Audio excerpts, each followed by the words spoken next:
আরে ওইটার কথাই তো বলতেছি, বাংলাদেশ সর্বোচ্চ বড় বিল্ডিং না?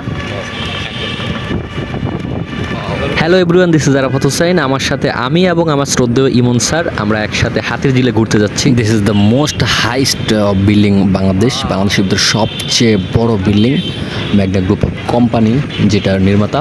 Just cool sir. এটার আশেপাশে বিল্ডিংগুলো তো সেরা। ওইটা একদম বাংলাদেশ সর্বোচ্চ, ওইটা আমাদের টারমার্ক থেকে কিন্তু দেখা যায়, তাই নাকি? আমাদের টারমার্ক থেকে কিন্তু দেখা যায়, অনেক বড় বিল্ডিং কিন্তু।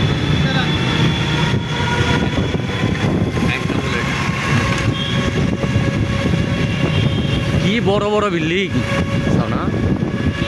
ওয়াও, মাথা একদম।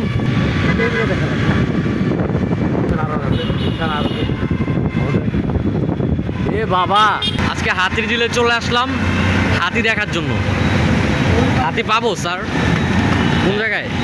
হাতিরঝিলে হাতি নেই। অবশেষে আমরা হাতিরঝিলে চলে আসলাম। এই হাতিরঝিলে এটা হলো ফার্স্ট ব্রিজ।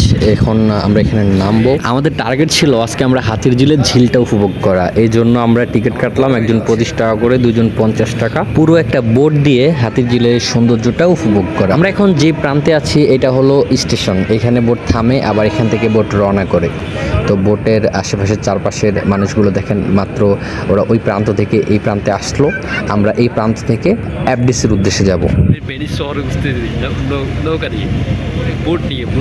ভাই, বাংলাদেশ আর আগের বাংলাদেশ নেই। আপনার এই বোটের মাধ্যমে যদি আপনি হাতিরঝিলের ঝিলটা উপভোগ করেন, তখন আপনার কাছে মনে হবে যে ইতালির আপনি প্যারিস শহরে আছেন, ঠিক আছে? বা ফ্রান্সের প্যারিস শহর আছে। প্যারিস শহর কোন জায়গায় আমি জানি না, তবে মোটামুটি প্যারিস শহরে আছে। ভাই, আপনার কিছু খেয়াল করার দরকার না, জাস্ট ভিউটা খেয়াল করেন। আর বাংলাদেশ যে আগের বাংলাদেশ নাই, সেটা আপনি এই ভিউটা দেখলে বুঝতে পারবেন। ওফ ভাই, জাস্ট অস্থির। আমাদের পিছনের যে ব্রিজটা দেখতে পাচ্ছেন, এটা হলো হাতিরঝিলের 2 নম্বর ব্রিজ। এই ব্রিজের লোকেশন এবং ভিউ জাস্ট ভাই কি বলবো, তুলনাহীন। আমরা এইমাত্র 2 নম্বর ব্রিজ অতিক্রম করলাম এবং সাথে কিছু ভিউ আপনাদের উদ্দেশ্যে। With my senior respective sir MD Emon sir. Sir, ধন্যবাদ আপনাকে এত সুন্দর একটা সময় আমার সাথে উপভোগ করার জন্য। আমরা হাতিরঝিলে আছে হাতি দেখার জন্য, কিন্তু হাতি তো দেখতে পাচ্ছি না। ওয়াও ভাই, এই প্রান্ত থেকে আপনি ঢাকা শহরের ফুল ভিউটা যদি দেখেন, তাহলে আপনার কাছে অস্থির মনে হবে। আর জায়গাটা বসুন্ধরা আবাসিক এলাকার কাছাকাছি হলে তো ভাই কোনো কথাই। আসলে সময়টা আরও 2 সপ্তাহ আগের হলেও মনে এখনো সেই স্মৃতিগুলা ভাসমান। বোটের সাথে পানির স্রোতে আমরা এক একজন গান গেতেছিলাম, আমরা এক একজন প্রকৃতি দেখতেছিলাম। তবে হাতিরঝিলের পানিটা যদিও কালো হয়, তারপরেও আশেপাশে পরিবেশ এবং আপনার বোটের যেই চলধ্বনি, এটা আসলে পুরো প্রাকৃতিক সৌন্দর্যটাকে মুগ্ধ করে তুলেছে। আমাদের এই পার থেকে এফডিসি যেতে সর্বোচ্চ 20 থেকে 25 মিনিট সময় লাগছে।